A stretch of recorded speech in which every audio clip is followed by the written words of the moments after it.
अस्सलाम वालेकुम, क्या हाल चाल है। तो जनाब मैंने ना आज सारा दिन ही काम जल्दी जल्दी कंप्लीट किया क्योंकि आज जुम्मा था। और जुम्मे वाले दिन तो ईद का सा समा होता है हर घर में। जुम्मे की नमाज की तैयारी हो रही होती है और कहीं कपड़े प्रेस नहीं होते। और जो भाई और हस्बैंड वगैरह होते हैं वो सारे कभी रोला डाल कर बैठे होते हैं। मैं अक्सर जो है ना इनकी जुम्मे के कपड़ों की तैयारी करके रखती हूँ, लेकिन एन जुम्मे के टाइम पर ना कभी कभी ऐसे हो जाता है कि या उमर के कपड़े इस्त्री नहीं होंगे या हुए होंगे तो उसकी पसंद के नहीं होंगे, क्योंकि जो है ना उमर लोग ये सारे मेरे बच्चे जो है ना ये सारे जो है तक मुझे तो ऐसा लगता है जैसे सारे ईडन के ही बच्चे जो है ना वो डिसाइड कर लेते हैं लड़के सारे कि आज फ्राइडे को ना किस कौन सा ड्रेस और किस कलर का ड्रेस पहनेंगे। तो फिर ये इशू हो जाता होता है। और लड़कों में ज़रा ना मैंने देखा है इत्तेहाद होता है इस बात पर। और मैं जनाब चिकन पुलाव बना रही थी, तो चिकन पुलाव में ना मैंने 1 किलो चिकन लिया और 1 किलो चावल लिए हैं। और जब प्याज ब्राउन हुए हैं ना तो मैंने अंदर पानी पहले नहीं डाला, पहले मैंने उस चिकन को फ्राई कर लिया था।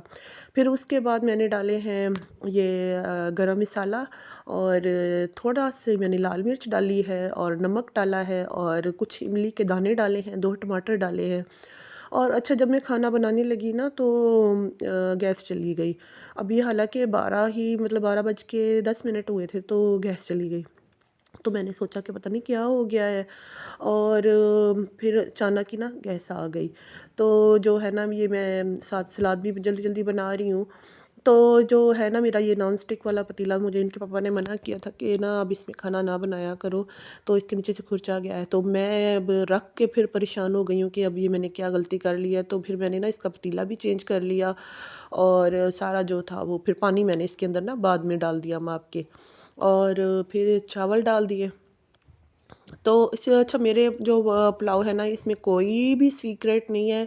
और यकीन करें बिल्कुल ही ना देगी पुलाव के जैसे बनता है। और हाँ, जो मेरे से अगर पूछा जाए कि क्या सीक्रेट है तो इसका यही सीक्रेट है कि आप इसके अंदर ना मिर्च मसाला इतना तेज़ नहीं डालेंगे। हाँ, गरम मसाला इसमें अच्छे वाला गरम मसाला बनता है, पड़ता है। तो वो मैं ज़ीरा, काली मिर्च और लौंग और मोटी इलायची और काली मिर्च, जो ये है ना काली मिर्च इसमें थोड़ी-सी ज़्यादा पड़ेगी, तो लाल मिर्च इसमें कम पड़ेगी। और थोड़ा-सा ज़ीरा ज़्यादा पड़ेगा, बस यही इसकी ना होते हैं। आप अगर तेज़ मिर्च मसालों वाला खाना है तो वो फिर बिरयानी की तरफ बंदा चला जाए। तो जो पुलाव होता है ना, पुलाव का टेस्ट पुलाव की तरह रखा करें। मैंने अक्सर हम लोग जो है ना घरों में देखा है कि पुलाव के ऊपर भी ज़र्दे का रंग डाल दिया जाता है और उसके अंदर मिर्च मसाले तेज़ कर दिए जाते हैं। तो पुलाव डिफरेंट है, एक डिफरेंट खाने की चीज़ है। और जो है वो बिरयानी वो थोड़ी डिफरेंट होती है। तो पुलाव के ऊपर मेरा दिल था कि मैं थोड़े से ना पुदीने के पत्ते डालूँ। तो पुदीने के पत्ते जो है ना दम के ऊपर थोड़े से डाले दें तो वो खुशबू सी देते हैं। फिर उसके बाद आप दम जब जैसे ही फारिग हो तो आप उस पुदीने के पत्ते को निकाल लें। तो मेरे पास धनिए के कुछ पत्ते नए गमले में आए हुए थे, तो वो मैंने कुछ 3-4 ही बस पत्ते डाले हैं ताकि वो थोड़ा-सा ना खुशबू सी आ जाए।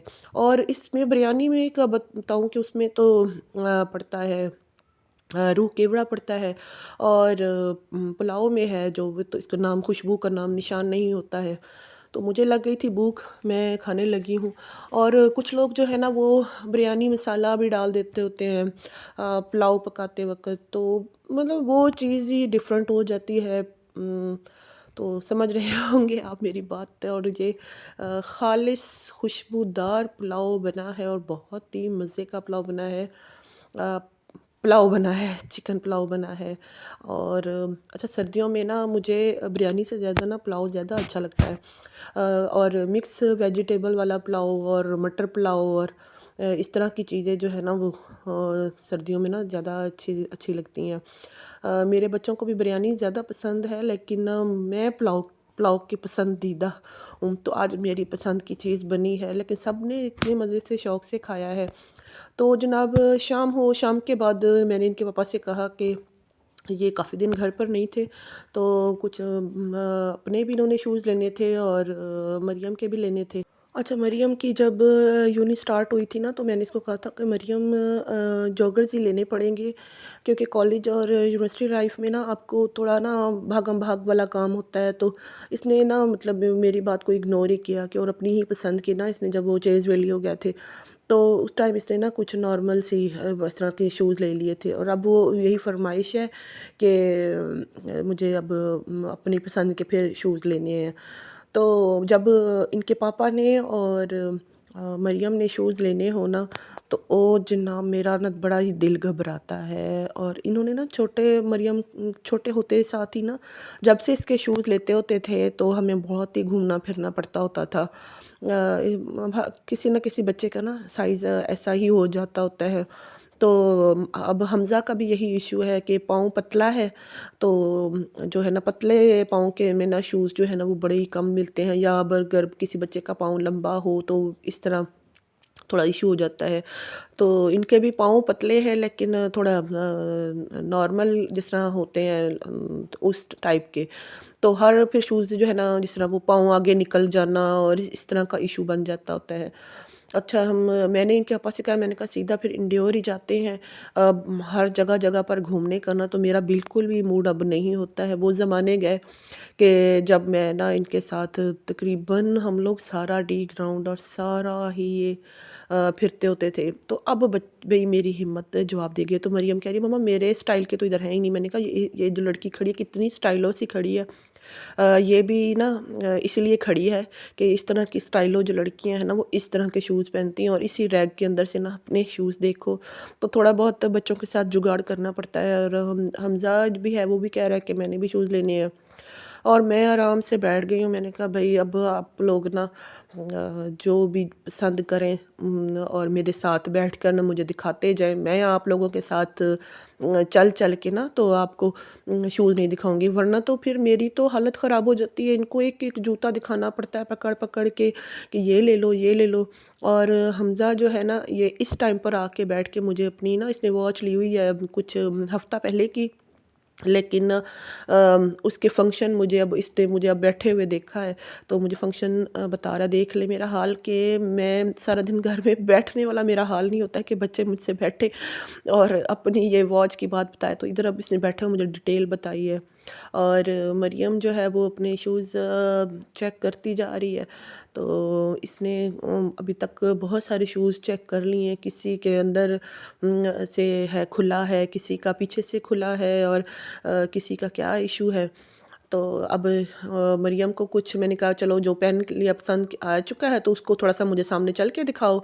और अब इनके पापा को कहा है अब मेरे सामने बैठ के ना तो मुझे शूज़ पहन के दिखाएँ। इनके पापा का भी यही हाल है। इनका भी ना शूज़ बड़ी ही मुश्किल से सेट होता है पाँव में। इनका भी बड़ा ही कोई कोई कहते हैं, कभी कहते हैं कि ये पीछे से खुला है, कभी कहते हैं आगे से तंग हो रहा है। और ये हिसाब किताब होता है। और फिर एंड पे मुझे भी कह दिया कि तुमने भी लेना था घर वाला जूता, तो लेना है तो अभी ले लो, वरना जो है ना फिर दोबारा आना पड़ेगा। तो मैंने बिल्कुल ही लास्ट मोमेंट ना मैं 3 शूज़ मैंने देखे हैं, और उनमें से मेरा एक अ, तकरीबन कुछ 30 सेकंड लगे होंगे मेरे शूज़ लेने में, और मेरा भी फाइनल हो गया। और अब इनके पापा जो हैं वो बिल करवा रहे हैं, और मैं अब बैठ के तो ये लास्ट मोमेंट में ना इस दुकान की, अच्छा सारी जगहों पर जहाँ भी मैं जाती हूँ पता नहीं क्या मेरी आदत है, मैं ना तो डेकोरेशन देखने लग जाती हूँ। तो इस शॉप की भी मैंने आपको डिटेल से सारी ना इसकी डेकोरेशन दिखाई, और मैंने खुद भी बहुत इंजॉय किया है। जब मैं बैठी रही हूँ ना तो एक एक चीज़ इसकी गौर से देखती रही हूँ। और कभी जो बनाने वाले हैं ना ये शॉप, इन्होंने भी अपनी शॉप इतनी आराम से सुकून से नहीं देखी होगी जितनी ना इसकी शॉप को मैंने इंजॉय किया है। और अब घर पहुँच चुके थे, और मैंने लिए हैं ये वाले शूज़, और बाकियों ने कहा है कि हम अपने शूज़ नहीं दिखाएंगे। तो ये हाल है जनाब। तो ये मुझे शूज़ काफ़ी पसंद आए हैं, और अब इजाज़त चाहती हूँ। अल्लाह हाफिज़।